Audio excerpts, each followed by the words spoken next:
2 விதமான மனிதர்களை பற்றி உங்களுக்கு சொல்கிறேன். இதில் யாருக்கு நீங்கள் கடவுளாக இருந்தீங்கன்னா ஹெல்ப் பண்ணுவீங்கன்னு சொல்லுங்கள்.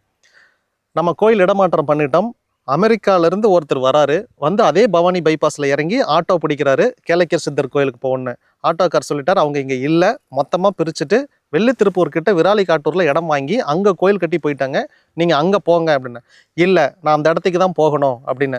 அந்த இடத்துக்கு ஒன்றுமே இல்லை, அந்த இடத்துக்கு பிரிச்சுட்டு போயிட்டாங்க, வெறும் இடம் தான் இருக்குது, அங்கே ஏன் போகணும்னு இடம் பிடிக்கிறீங்க, அங்கே நீங்கள் புது அட்ரஸுக்கு போங்க. இல்லை இல்லை, நான் ஐயா இந்த அட்ரஸ் தான் கொடுத்தாரு, நான் இந்த வீடியோ தான் பார்த்தேன், நீங்கள் அந்த பழைய அட்ரஸ்க்கு என்னை கூட்டிகிட்டு போங்க, அங்கே இல்லைன்னா நான் புது அட்ரஸுக்கு நான் போய்க்கிறேன். சரி ஏறு முதல்ல ஆட்டோலன்னு சொல்லிட்டு ஆட்டோக்கார் அவரை ஏற்றிட்டு பழைய அட்ரஸுக்கு கூட்டிகிட்டு வரார்.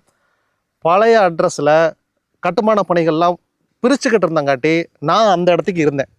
அந்த இடத்துக்கு இருந்தப்ப அவர் என்னை பார்த்துட்டு ஒடியாந்து காலில் விழுந்துட்டு, சாமி ரொம்ப சந்தோஷம், உங்களை பார்க்குறதுக்கு தான் வந்தேன், கோயில் இங்கே இல்லைன்னு சொல்லிட்டு ஆட்டோக்கார் இங்கே கூட்டிகிட்டே வரமாட்டேன்ட்டாரு, அப்படியே நான் திரும்பி போகலான் இருந்தேன், ஆனால் இல்லை, உங்களை பார்ப்பங்கிற நம்பிக்கை எனக்கு உள்ளூர் இருந்துச்சு, நான் உங்களை நம்பினேன், இந்த இடத்துக்கு நீங்கள் இருப்பீங்கன்னு நான் எக்ஸ்பெக்டே பண்ணலை அப்படின்னா. சரின்னு சொல்லிட்டு அவரை கூட்டிகிட்டு நானே புது கோயிலுக்கு வந்துட்டோம். ஒரு மனிதர், இவர் அப்படியே மினிமைஸ் பண்ணிருங்க.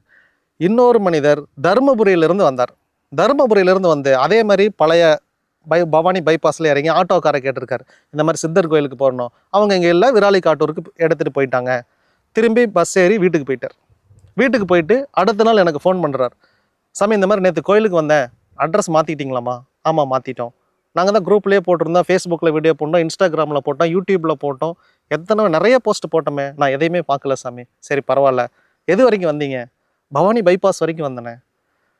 சரி அங்கேருந்து பக்கம் தானே, ஒரு 30 கிலோமீட்டர் தானே, நீங்கள் தருமபுரியிலேருந்து வந்தீங்கன்னா 30 கிலோமீட்டர் பக்கம் தானே, நீங்கள் வந்திருக்கலாமே, எப்படி வர்றதுன்னு தெரியல, கூகுள் மேப்பில் இருந்துச்சுன்னு போட்டிருந்தேனே, நீங்கள் சும்மா அடித்து பார்த்துருக்கலாமே கூகுள் மேப்பில், அந்த ஆட்டோ கரெக்டாக அட்ரஸ் கேட்டால் சொல்லியிருப்பாரே அப்படின்னு கேட்டேன்.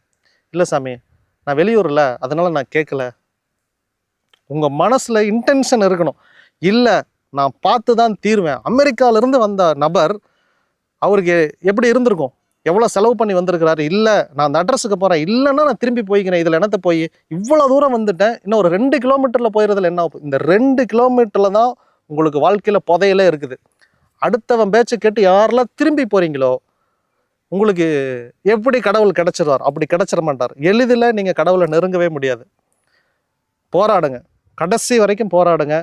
எப்படி நிறைய பேர் காங்கேயத்தில் இருந்தெல்லாம் சார் இந்த அட்ரஸுக்காக 2 மணி நேரம் அலைஞ்சேன், 3 மணி நேரம் அலைஞ்சேன், இந்த கோயிலை பார்க்காம திரும்பி போகிறதில்லைன்னு அப்படி போராட்ட குணம் இருக்கிற எல்லாரும் வாழ்க்கையில் ஜெயிச்சிருக்காங்க. நானும் அப்படி தான் வாழ்ந்தால் நல்லா வாழ்கிறேன், இல்லைன்னா சாவுறேன். இந்த ஏனாதானாங்கிற வாழ்க்கையில் எனக்கு வேண்டாம். நான் ஆரம்பத்துலேருந்து அப்படி தான் இருப்பேன். வாழ்ந்தால் நல்லா வாழ்வோம், 4 பேரை வாழ வச்சுட்டு வாழ்ந்தான் அசோக் அப்படின்னு சொல்லணும், இப்படிப்பட்ட ஒரு வாழ்க்கை தான் வாழணும் அப்படின்னு சொன்னேன். அப்படி தான் வாழ்கிறேன். மரணம் வரைக்கும் போய் திரும்பி யூட்டன் போட்டு வந்து இன்றைக்கி நல்லா இருக்குன்னா நம்ம எண்ணங்கள் இங்கே தெளிவாக இருக்குது. உங்கள் எண்ணம் தெளிவாக இருந்துச்சுன்னா இங்கே எல்லாமே தெளிவாக இருக்கணும். அடுத்தவன் பேச்சை நீங்கள் பாதியிலேயே திரும்பி போகிறீங்க அப்படின்னா உங்களுக்கு கடவுள் மேலேயே தேடுதலே இல்லை. உங்கள் பெட்ரோல் அவ்வளோதான், நீ ஒரு 1/2 லிட்டர் கையில் தூக்கிட்டு வந்து அது தீர்ந்தோடனே திரும்பி நடந்து போயிட்டேன். அப்படி இருக்கக்கூடாது. உங்கள் மனசு என்றைக்குமே கடவுளை பார்த்துட்டு தான் இன்றைக்கி நான் திரும்பி போவேன், சும்மா திரும்பி போக மாட்டேன் அப்படின்னு இருக்கணும்.